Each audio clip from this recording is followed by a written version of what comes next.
Very welcome to all my friends. कैसे हो friends? आज मैं फिर आपके सामने नेक्स्ट वीडियो लेके आया हूँ जिसमें आज हम बात करेंगे राष्ट्रपति के बारे में। तो फ्रेंड बहुत ही मोस्ट इम्पोर्टेंट टॉपिक है जिस पर आज हम बात करने जा रहे हैं फ्रेंड्स। तो लास्ट वीडियो में हमने डिस्कस किया था पार्लियामेंट्स के बारे में डिस्कस किया था फ्रेंड्स। पार्लियामेंट्स के 2 पार्ट्स के बारे में डिस्कस किया था। तो 3 पार्ट्स होते हैं फ्रेंड्स, उनमें 2 पार्ट्स पर डिस्कस किया है हमने। तो आज लास्ट पार्ट है फ्रेंड्स, उसके बारे में हम डिस्कस करेंगे। तो डिस्कस करने से पहले मैं आपको थोड़ा बता देता हूँ फ्रेंड्स। ये क्वेश्चन फ्रेंड्स बार बार पूछे जाते हैं एग्जाम में, वही क्वेश्चन को मैं आपके सामने लेके आया हूँ फ्रेंड्स। फुल डिटेल से वीडियो होगी फ्रेंड्स।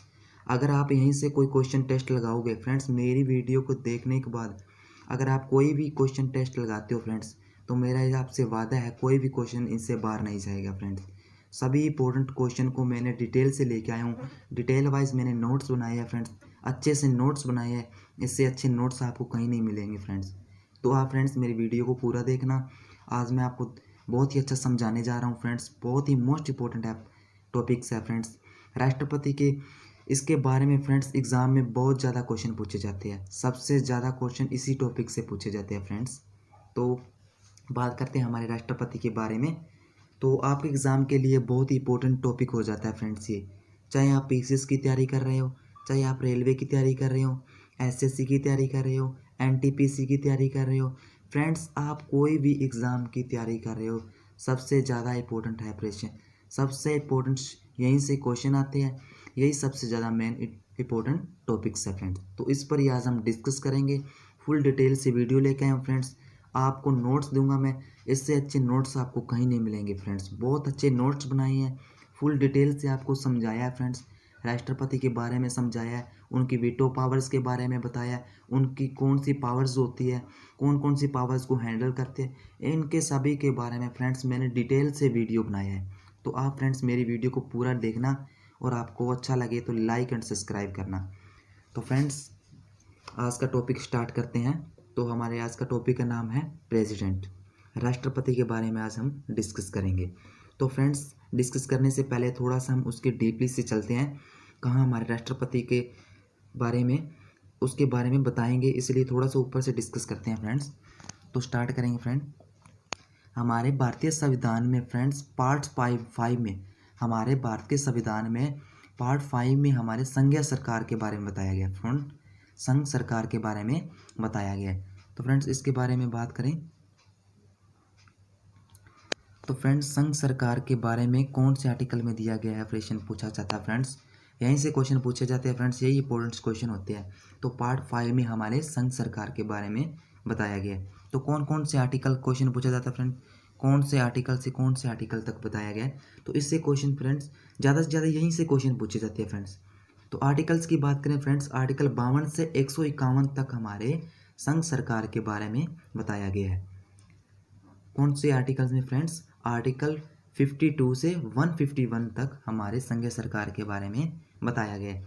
तो इसमें बात करते हैं कौन कौन सा आ जाता है, हमारी कार्यपालिका, विधायिका, न्यायपालिका और कैग के बारे में फ्रेंड्स। मैं टॉपिक बाय टॉपिक डिटेल से वीडियो लेके आऊँगा, डिटेल से नोट्स दूंगा फ्रेंड्स आपको। आप मेरे एक एक वीडियो को देखते जाना फ्रेंड्स। तो बात करें कार्यपालिका के बारे में, क्या होता है फ्रेंड्स, कार्यपालिका के बारे में आर्टिकल 52 से 78 के तहत हमारे कार्यपालिका के बारे में बताया है। बात करें विधायिका के बारे में तो 79 से 123 तक हमारे विधायिका के बारे में बताया है।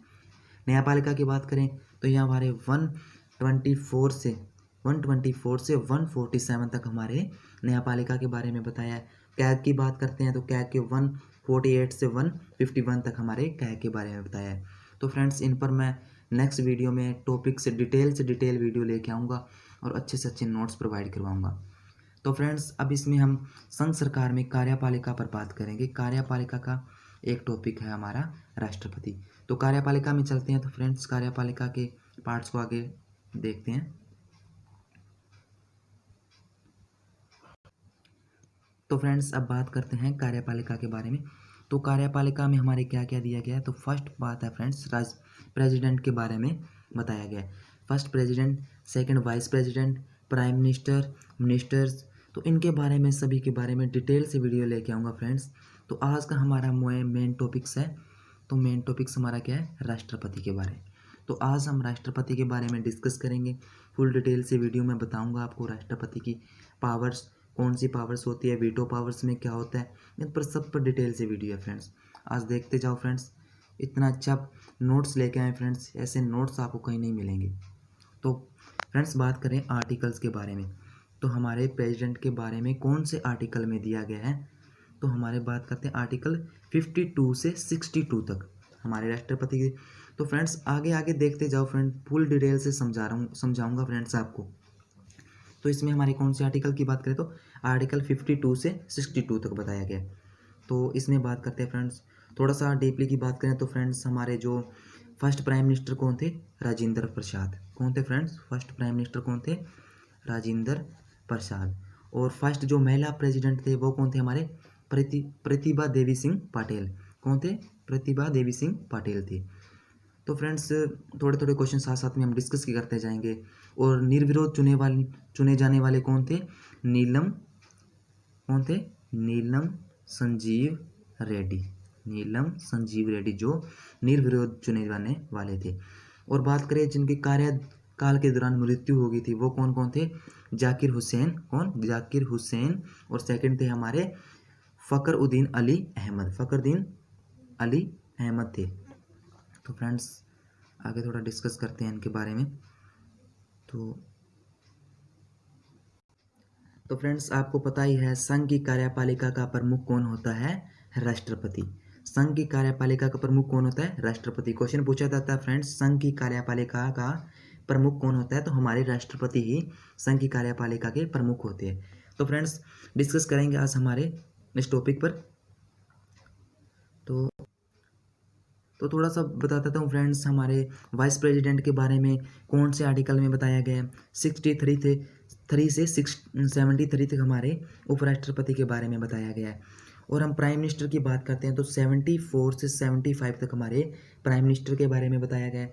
मंत्रिपरिषद की बात करें तो 75 में बताया गया है।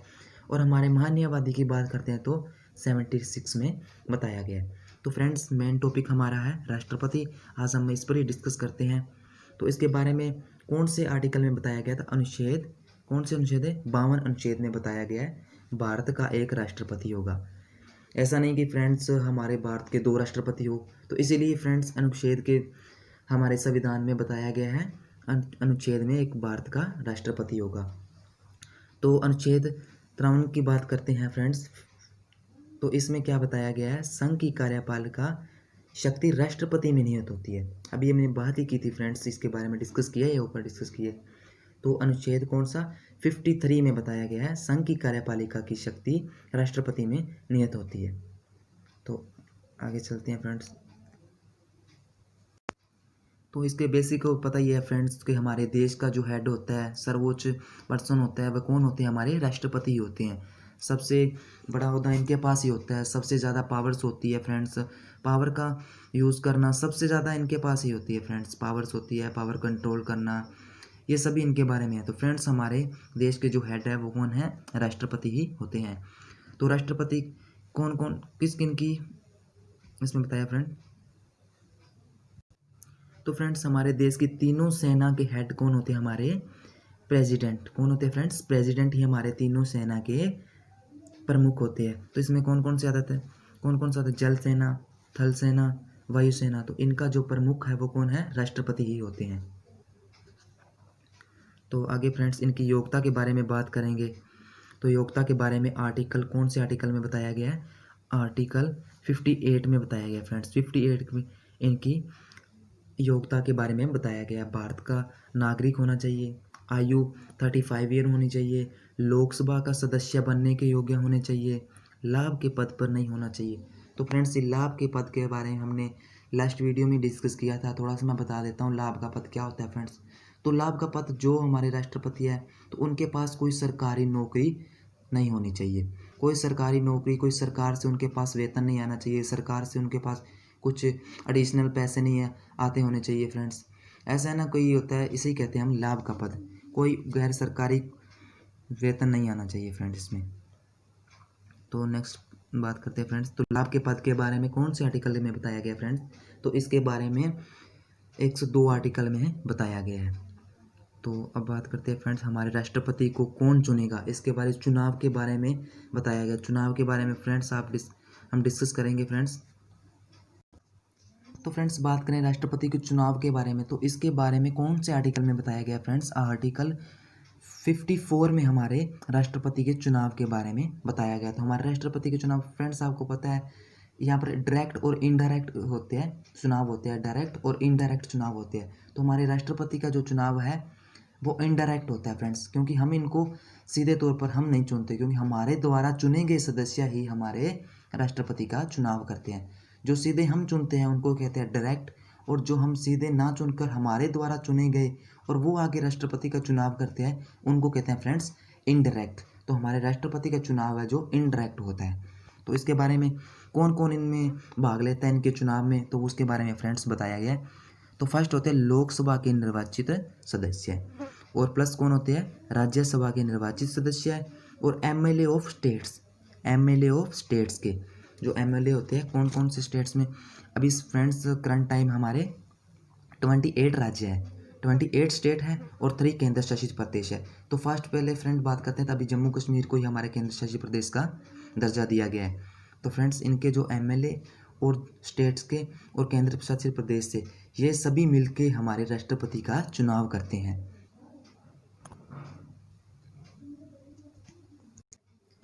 तो फर्स्ट पहले बात करते हैं दिल्ली और पुडुचेरी विधानसभाओं के निर्वाचित सदस्य थे, इनके बारे में कौन से संविधान संशोधन के तहत इन्हें लिया गया था? तो फ्रेंड्स वो था 70वां संविधान, 70वां संविधान संशोधन के तहत कब हुआ था? 1992 में फ्रेंड्स, 1992 में हमारा संविधान संशोधन के तहत इन्हें दर्जा दिया गया था। तो फर्स्ट पहले फ्रेंड 2 ही हुआ करते थे यूनियन टेरिटरी, अब के करंट टाइम में हमारे 3 यूनियन टेरिटरीज है। तो बात करते हैं फ्रेंड्स इनके निर्वाचन विधि के बारे में बात करते हैं। तो निर्वाचन विधि के बारे में आर्टिकल 55 में बताया गया, निर्वाचन विधि के बारे में आर्टिकल 55 में बताया गया फ्रेंड्स। तो हमारे जैसे पहले फर्स्ट में चुनाव की बात मैं डिस्कस करता हूँ, आगे भी डिस्कस करूँगा फ्रेंड्स उसके बारे में। तो फर्स्ट ये डिस्कस करते हैं राष्ट्रपति का चुनाव एकल संक्रमणीय अनुपातिक। फ्रेंड्स ये क्या होता है? एकल संक्रमणीय अनुपातिक के बारे में, तो इसके बारे में थोड़ा डिस्कस करता हूँ आपसे। तो इसमें होता है फ्रेंड्स एक सिंगल आदमी ज़्यादा लोगों को वोट करेगा। तो आगे डिस्कस करते हैं फ्रेंड्स इसके बारे में। तो फ्रेंड्स पहले क्या होता था, अभी करंट टाइम में क्या है, 50 प्रस्तावक होते हैं और 50 अनुमोदक होते हैं। तो यही फ्रेंड्स इनके बारे में थोड़ा डिस्कस कर देता हूँ, बता देता हूँ। तो 50 प्रस्तावक और 50 अनुमोदक होते हैं फ्रेंड्स। ये क्या होते हैं प्रस्तावक, क्या होते हैं अनुमोदक? तो फ्रेंड यही डिसाइड करते हैं कि हमें किन को प्रधानमंत्री राष्ट्रपति बनाना चाहिए, किन के पास ये योग्यता है, किसके लिए बनाना चाहिए। सभी जो फ्रेंड्स इसके बारे में जो डिस्कस किया जाता है वो हमारे 50 प्रस्तावक और 50 अनुमोदक ही बताते हैं कि किसको हमें बनाना चाहिए, किसके पास ये योग्यता है। इनके बारे में जो डिसाइड करते हैं फ्रेंड्स वो हमारे प्रस्तावक ही होते हैं। तो ये फ्रेंड्स कहाँ से आते हैं, कि ये गांव से चुने जाते हैं कि हमारे स्टेट से चुने जाते हैं? तो फ्रेंड्स ये हमारे निर्वाचित सदस्य ही होते हैं, जो हमारे लोकसभा के निर्वाचित सदस्य, राज्यसभा के निर्वाचित सदस्य, उनमें से ये हमारे प्रस्तावक और अनुमोदक होते हैं। तो फ्रेंड्स 1997 से पहले इनकी संख्या 10-10 हुआ करती थी फ्रेंड। जो अभी प्रस्तावक 50 प्रस्तावक और 50 अनुमोदक है, इसके बारे में 1997 से पहले इनकी संख्या 10-10 हुआ करती थी फ्रेंड्स। और उनके चुनाव लड़ने की जो राशि जमा की जाती थी फ्रेंड्स वो 2500 रुपये होती थी फ्रेंड्स। कितनी रुपये होती थी? 2500 रुपये होती थी। तो अब कितनी है फ्रेंड्स? 15,000 रुपये राशि जमा करवाई जाती है। कहाँ करवाई जाती है डिपॉजिट? इन्हें RBI में डिपॉजिट करवाया जाता है। और जो इनके बारे में तो फ्रेंड इसमें क्या होता है, जो 1/6 फ्रेंड्स 1/6 वैध मत प्राप्त नहीं हुआ तो वो जो राशि वो क्या कर ली जाती है? जब्त कर ली जाती है फ्रेंड्स। तो मैंने बताया थे पहले कितनी होती थी, अब कितनी है फ्रेंड्स। तो इसके बारे में बताया, जो ये राशि जमा की जाती है वो RBI में की जाती है फ्रेंड्स। तो एकल संक्रमणीय अनुपातिक में बात करते हैं ये क्या होता है। तो इसमें क्या होता है फ्रेंड्स, एक सिंगल आदमी से ज़्यादा लोगों को वोट करेगा, एक सिंगल आदमी ज़्यादा लोगों को वोट करेगा। तो इसमें हम डिस्कस करते हैं कैसे होता है फ्रेंड्स इसके बारे में। तो डिस्कस करें तो क्या होता है फ्रेंड, अगर मान लो निर्वाचित सदस्य होते हैं, निर्वाचित सदस्य ही हमारे राष्ट्रपति का चुनाव करते हैं। तो इसमें हमारे निर्वाचित सदस्य है, तो इसमें 3 कैंडिडेट्स हैं फ्रेंड्स। 3 कैंडिडेट्स को हमें, जैसे हमारे रामनाथ कोविंद है, प्रणब मुखर्जी है, तो मीरा कुमारी, इनके लिए हमें इनमें से हमें राष्ट्रपति का चुनाव करना है। तो ये 3 कैंडिडेट्स हैं फ्रेंड्स। तो इसमें देखते हैं हम ये किनको पहले प्रायोरिटी देते हैं, हम पहले किनको चुनते हैं, तो उसी हिसाब से ही हमारे राष्ट्रपति को चुनाव हो जाता है। यही चुनाव प्रणाली को हमारे भारत में अपनाया जाता है राष्ट्रपति की तरफ से। तो इसमें फर्स्ट कैंडिडेट ने हम बात करते हैं। ये कैंडिडेट एमएलए जो होते हैं, जो इन्होंने वोट किया, फर्स्ट वोट किया सेकंड को अपना फर्स्ट वोट इन्होंने दिया है। और बात करें फिर इन्होंने सेकंड कैंडिडेट के बारे में बात करें, इन्होंने सोचा कि हम फर्स्ट में दे देते हैं इनको, और थर्ड कैंडिडेट है उनको इन्होंने सोचा हम थर्ड नंबर पर दे देते हैं। तो ऐसे फ्रेंड्स जो ज़्यादा वोट्स इनकी तरफ काउंटेड होते हैं उनको ही हमारे राष्ट्रपति का चुनाव चुन लिया जाता है। तो इसी तरह ही हमारे एकल संक्रमणीय अनुपातिक होता है। इसमें ज़्यादा फ्रेंड एक ही व्यक्ति है, वो बार बार सभी लोगों को वोट करता है और प्योरिटी के हिसाब से इन्हें चुना जाता है। तो नेक्स्ट वीडियो में हम बात करते हैं। तो अब फ्रेंड हम बात करते हैं इनके कार्यकाल के बारे में।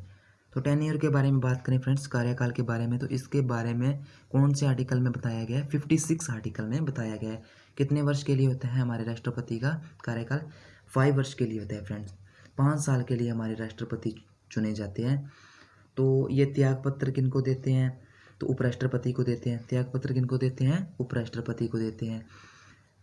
और महाभियोग की प्रक्रिया इन पर चलाई जाती है। अभी तक हमारे ऐसे कोई भी राष्ट्रपति नहीं हुए जिन पर हमारे महाभियोग से हटाया गया हो। महाभियोग के बारे में कौन से आर्टिकल में बताया गया है? 61 आर्टिकल में हमारे महाभियोग की प्रक्रिया के बारे में बताया गया है। और मृत्यु, अगर हमारे कार्यकाल के समय किसी भी राष्ट्रपति की मृत्यु हो जाती है तो उसका पद कौन संभालते हैं? हमारे उपराष्ट्रपति ही संभालते हैं। और अगर उपराष्ट्रपति नहीं है तो उनका कार्यकाल कौन संभालेंगे? CJI, कौन? Chief justice of India. अगर चीफ जस्टिस ऑफ इंडिया भी नहीं है तो फिर कौन संभालते हैं? हमारे अन्य न्यायाधीश, जो अन्य जज होते हैं हमारे 30, कौन, कितने जज है फ्रेंड्स अभी हमारे करंट टाइम में?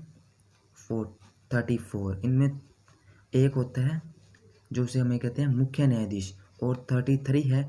उनमें से ही जो सीनियर होता है उनको हमारे राष्ट्रपति को संभाला जाता है। तो इसमें बात करें तो हमारे राष्ट्रपति को कैसे हटाया जा सकता है, इसके बारे में आर्टिकल 61 में बताया गया है। हमारे राष्ट्रपति को महाभियोग की प्रक्रिया द्वारा ही हटाया जा सकता है। तो इसके बारे में हमें 14 दिन पहले सूचना दी जाती है कैसे हटाया जाएगा।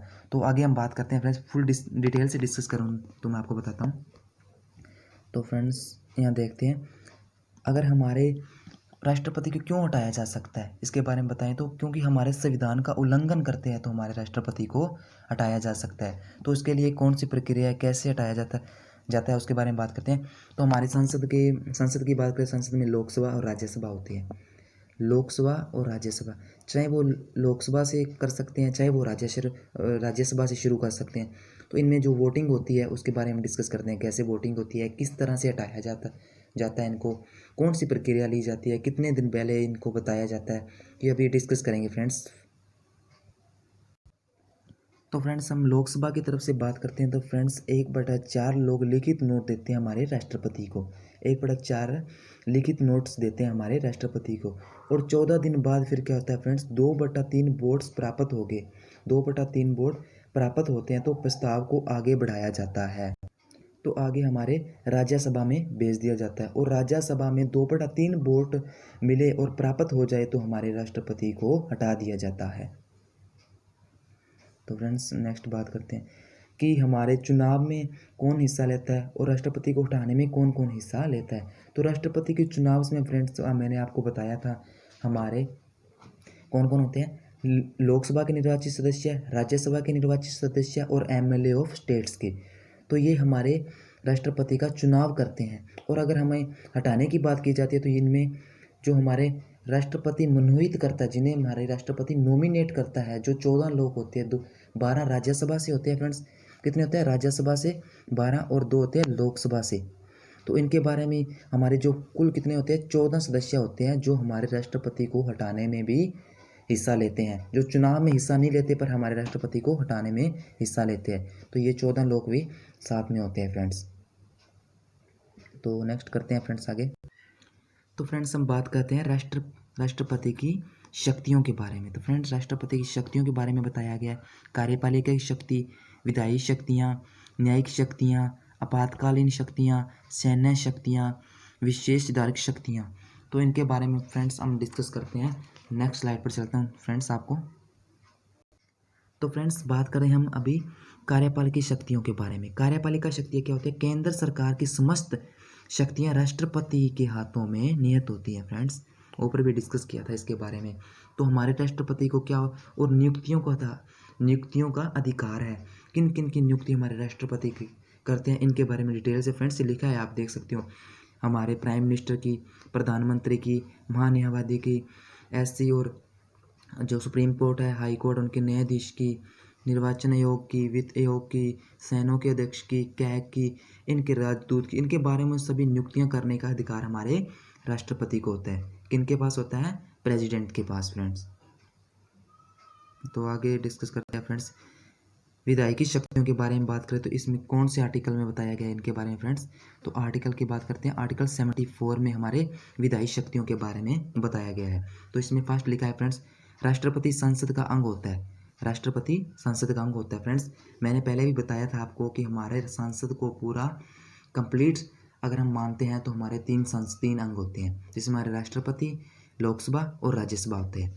तो सेकंड क्या लिखा है? बिना हस्ताक्षर के कोई भी कानून नहीं बन सकता। हमारे राष्ट्रपति के बिना कोई भी कानून नहीं बन सकता फ्रेंड्स, ये बताया गया है। इसीलिए हम संसद में 3 अंक को काउंट करते हैं इनके बारे में। और लोकसभा के प्रथम सत्र को संबोधित करने का मोस्ट इंपॉर्टेंट क्वेश्चन है फ्रेंड्स, बार बार क्वेश्चन पूछा गया है ये। लोकसभा का प्रथम सत्र संबोधित करता है हमारे राष्ट्रपति। लोकसभा को भंग कर सकते हैं हमारे राष्ट्रपति। तो इनके बारे में फ्रेंड्स मैंने बताया आपको। तो नेक्स्ट डिस्कस करते हैं फ्रेंड्स।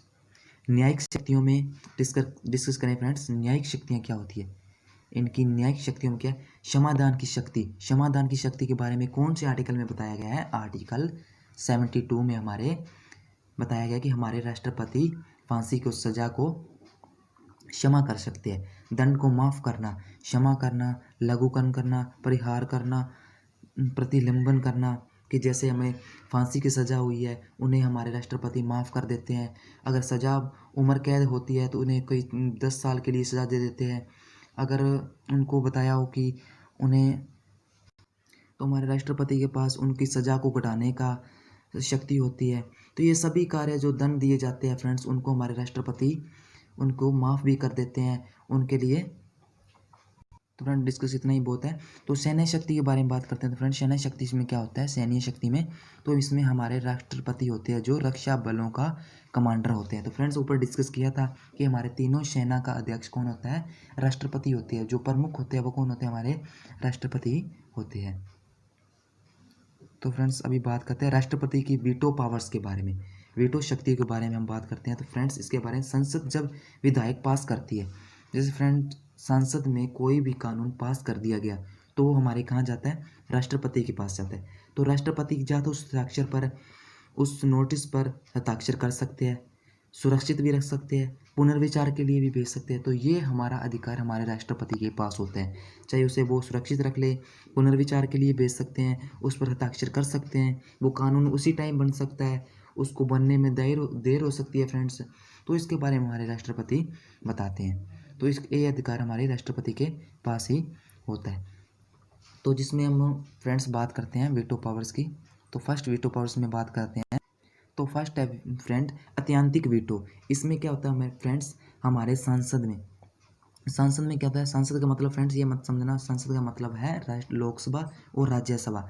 तो यहाँ से जो बिल पास किया जाता है फ्रेंड्स वो जाता है हमारे राष्ट्रपति के पास। जो हमारे राष्ट्रपति के पास जाता है हस्ताक्षर के लिए। जो हमारे फ्रेंड राष्ट्रपति है वो उस पर हस्ताक्षर करते हैं तो वो हमारा कानून बन जाता है। तो राष्ट्रपति हस्ताक्षर करने से मना कर सकते हैं, अभी बताया था फ्रेंड, वो मना भी कर सकते हैं, वो हाँ भी कर सकते हैं और मना भी कर सकते हैं और सुरक्षित भी रख सकते हैं। तो अत्यंतिक वीटो में क्या होता है? राष्ट्रपति हस्ताक्षर करने से मना कर देते हैं तो जो कानून नहीं बन सकता फ्रेंड्स, वो क्या होता है? कानून नहीं बन सकता। तो आगे देखें इसके सेकंड बात करते हैं हम जेबी वीटो के बारे में। जेबी वीटो क्या होता है? हमारे संसद से विधेयक पारित होता है, संसद से कोई कानून बना दिया तो उसे हम आगे हमारे राष्ट्रपति के पास भेज दिया जाता है। और राष्ट्रपति ना तो उस पर हस्ताक्षर करते हैं और ना ही उसे पुनर्विचार के लिए रखते हैं। तो उनको हमारे राष्ट्रपति आपके पास ही रख लेते हैं। क्या होता है फ्रेंड्स, इसमें राष्ट्रपति क्या करते हैं, संसद से पारित हुआ बिल जाता है हमारे राष्ट्रपति के पास। अगर राष्ट्रपति हमारे एक सिग्नेचर कर देते हैं, हस्ताक्षर करते हैं, तो हमारा वो कानून पास हो जाता है, हमारा कानून बन जाता है। अगर राष्ट्रपति उस पर ना तो हस्ताक्षर करे और ना ही उन्हें पुनर्विचार के लिए भेजते हैं, तो उसको राष्ट्रपति क्या करते हैं, आपकी पॉकेट में रख लेते हैं। जेबी मतलब जेब, पॉकेट में हमें सुरक्षित करके रख लेते हैं। ना तो उनके लिए वापस भेजा जाता है और ना ही उन पर हस्ताक्षर करते हैं। तो ये हमारे जेबी वीटो में बताया गया। तो ऐसा कब हुआ था फ्रेंड्स, ऐसा हमारे 1986 में ज्ञानी जैल सिंह के समय में हुआ था। ज्ञानी जैल सिंह के समय में जेबी वीटो पावर्स का यूज़ किया गया था। ये फर्स्ट ही था हमारे फ्रेंड्स, अभी तक नहीं हुआ। 1986 में क्वेश्चन पूछा जाता है फ्रेंड्स, बार बार क्वेश्चन पूछे जाने वाले क्वेश्चन है, यही नोट्स में लेके आया हूँ फ्रेंड्स में। 1986 में ज्ञानी जैल सिंह को वीटो पावर्स का यूज़ किया था। तो आगे फ्रेंड्स बात करें निलंबनकारी वीटो के बारे में बात करते हैं फ्रेंड्स। निलंबनकारी वीटो में क्या होता है, इसमें सांसद के पास, सांसद एक कोई कानून बनाती है, उसे विधेयक पारित करती है, वो राष्ट्रपति के पास भेजा जाता है, राष्ट्रपति पुनर्विचार के लिए भेज सकते हैं उसको। इसके बारे में आर्टिकल 101 111 में बताया गया, 111 में बताया गया फ्रेंड्स, कि हमारे राष्ट्रपति के पास ये अधिकार है कि वह पुनर्विचार के लिए कानून को भेज सकते हैं। तो पुनर्विचार के लिए भेजते हैं। अगर सांसद पुनः पारित कर दे, अगर सांसद को लगे कि इसमें कोई गलतियाँ नहीं है, अगर सांसद देखती है इसमें कोई गलती है, तो उसे सही करके दोबारा पारित करने के बाद जब हमारे राष्ट्रपति के पास जाता है, तो हमारे राष्ट्रपति को ये अधिकार नहीं है कि वह उस पर हस्ताक्षर ना करे। तो उनको राष्ट्रपति को हस्ताक्षर करने के लिए बाध्य किया जाता है, उनको करना ही होता है, उनको करना नेसेसरी होता है फ्रेंड्स। तो इसके बारे में ये आपने डिस्कस किया फ्रेंड्स। तो यहाँ लिखा है, और कौन से, ये फ्रेंड्स मैं बताता हूँ। तो फ्रेंड्स ये भी क्वेश्चन पूछा जाता है कि हमारे राष्ट्रपति कौन से विधेयक को वापस पुनर्विचार के लिए नहीं भेज सकते, तो वो कौन सा है फ्रेंड्स, धन विधेयक को छोड़कर फ्रेंड्स हमारे राष्ट्रपति इसको वापस नहीं भेज सकते। तो ये क्वेश्चन भी पूछा जाता है फ्रेंड्स, किसको, धन विधेयक और संविधान संशोधन के तहत जो भी, संविधान संशोधन के तहत और धन विधेयक के तहत जो भी विधेयक होता है उसे हमारे राष्ट्रपति वापस नहीं भेज सकते। इसके बारे में बताया गया है फ्रेंड्स। तो फ्रेंड्स यहाँ बात करते हैं, अध्यादेश जारी करने का अधिकार हमारे राष्ट्रपति के पास होता है। तो अध्यादेश जारी करने का मतलब क्या होता है फ्रेंड्स, कि हमारे संसद के जो दो अंग है, राज्यसभा और लोकसभा, अगर वो छुट्टी पर है फ्रेंड्स, अगर कोई तत्कालीन कानून बनाना है तो फ्रेंड्स क्या होता है, हमारे संसद के जो लोकसभा और राज्यसभा दोनों ही छुट्टी पर है, तो हमारे राष्ट्रपति के पास ये अधिकार है कि वह तत्कालीन कानून बना सकते हैं। तो इसके बारे में आर्टिकल, कौन से आर्टिकल में बताया गया है फ्रेंड्स, कि हमारे राष्ट्रपति को अध्यादेश जारी करने का अधिकार है, 123 में बताया गया है। इसके बारे में 123 में बताया गया है कि हमारे राष्ट्रपति के पास ये अधिकार है तत्कालीन कानून बनाना। अगर फ्रेंड हमारे राष्ट्रपति ने वो कानून बना दिया गया है, तो इसके क्या होता है फ्रेंड्स, बैठक में 6 सप्ताह के भीतर संसद की क्या होनी चाहिए, सहमति होना जरूरी होता है फ्रेंड, अनिवार्य होता है। संसद के भीतर 6 सप्ताह के अंदर संसद को आना ही पड़ता है, क्योंकि संसद में क्या होता है, हमारे 6 सप्ताह से ज़्यादा छुट्टी नहीं दी जा सकती। तो 6 सप्ताह के बाद हमारी संसद की सहमति उस कानून पर होनी चाहिए। तो नेक्स्ट बात करते हैं आपातकालीन शक्तियों के बारे में फ्रेंड्स। बात करें तो हमारे भारतीय संविधान में 3 आपातकालीन शक्तियों के बारे में बताया गया है। तो इनके आर्टिकल्स के बारे में बात करते हैं, कौन से आर्टिकल्स में बताया गया है और क्या क्या इनके बारे में होती है, उनके बारे में हम बात करते हैं। तो इसमें फ्रेंड्स आर्टिकल की बात करें तो कौन कौन सा आर्टिकल है इसमें, तो आर्टिकल फ्रेंड्स इसमें आर्टिकल की बात, आर्टिकल 52 में बताया गया है, आर्टिकल 356 में बताया गया, आर्टिकल 360 में बताया गया। तो इनके बारे में थोड़ा सा आगे डिस्कस करता हूँ फ्रेंड्स। क्या युद्ध के बारे में बताया गया है, राज्य सरकार के संवैधानिक तंत्र विफल होने की स्थिति में, आर्थिक संकट में। तो आगे नेक्स्ट मैं थोड़ा डिस्कस करता हूँ फ्रेंड्स, क्या क्या होती है इसके बारे में हम डिस्कस करते हैं। तो जो हमारे आपातकालीन शक्तियाँ हैं वो उन आर्टिकल में ये क्वेश्चन बार बार पूछे जाते हैं फ्रेंड्स, इंपॉर्टेंट क्वेश्चन है, इसीलिए मैं लेके आया हूँ आपके सामने। ये क्वेश्चन भी बार बार पूछा जाता है कि हमारे आपातकालीन शक्तियाँ कौन सी है, तो इसका अधिकार हमारे राष्ट्रपति के पास होता है। तो अब बात करते हैं फ्रेंड्स इसके बारे में थोड़ा सा। संविधान में 3 प्रकार की आपातकालीन शक्तियों का प्रावधान है। तो इसमें क्या है, 352 में क्या है, हमारे राष्ट्रीय आपातकाल होती है फ्रेंड्स। तो अब तक हमारे भारत में कितनी बार लगी है, 3 बार ही राष्ट्रीय आपातकाल लगी है।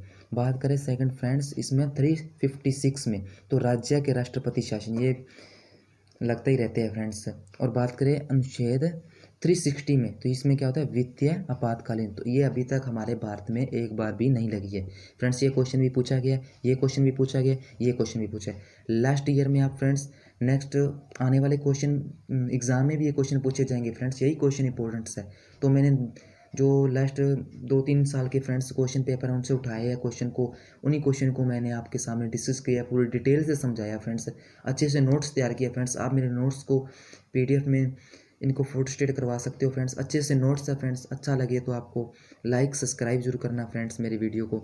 तो हमारे राष्ट्रपति के बारे में आपने डिस्कस कर लिया थोड़ा सा फ्रेंड्स, और कर लेते हैं डिस्कस इसके बारे में। तो अभी तक हमारे राष्ट्रीय आपातकाल कितनी बार लगा फ्रेंड्स, 3 बार राष्ट्रीय आपातकाल लगा है। और कब कब लगा और क्यों लगा फ्रेंड्स, तो ये लगा 1962 में लगा था, भारत और चाइना के बीच युद्ध के कारण। सेकंड लगा था 1971 में, ये भारत और पाकिस्तान में जब युद्ध हुआ था उस टाइम लगा था। और थर्ड टाइम लगा था फ्रेंड 1975 में, आंतरिक अशांति के आधार पर फ्रेंड्स। ये क्वेश्चन पूछा जाता है, ये क्वेश्चन भी पूछे गए फ्रेंड्स, मोस्ट इंपोर्टेंट क्वेश्चन है। इनके बारे में फ्रेंड्स मैंने डिस्कस किया है। मेरी वीडियो आपको कैसी लगी फ्रेंड्स, अच्छी लगी हो तो लाइक सब्सक्राइब जरूर करना फ्रेंड्स। और मुझे बताना कि कमेंट बॉक्स में बताना कि मैं आगे से आगे ऐसे वीडियो ऐसे नोट्स बना के लेके आऊँ फ्रेंड्स आपके लिए। फ्रेंड्स ये नोट्स बहुत अच्छे नोट्स हैं, इनसे कोई क्वेश्चन बाहर नहीं जाएगा फ्रेंड्स। जो एग्ज़ाम में क्वेश्चन पूछे जाते हैं वही क्वेश्चन मैंने आपको डिटेल से समझाया फ्रेंड्स। वीटो पावर्स के बारे में बताया है, कौन सी शक्तियाँ आपातकालीन शक्तियाँ होती है उन पर डिस्कस किया है फ्रेंड्स। कोई क्वेश्चन इनसे बाहर नहीं जाएगा। मेरा इतना तो फ्रेंड कहने का फ़र्ज़ है कि आप अगर मेरे नोट से पढ़ते हो तो आपका कोई भी रेलवे का एग्ज़ाम, SSC का एग्ज़ाम, NTPC का एग्ज़ाम, PSS के एग्ज़ाम तक फ्रेंड्स ये नोट्स बहुत अच्छे नोट्स हैं फ्रेंड्स। तो थैंक यू फ्रेंड्स, आज के लिए इतना ही।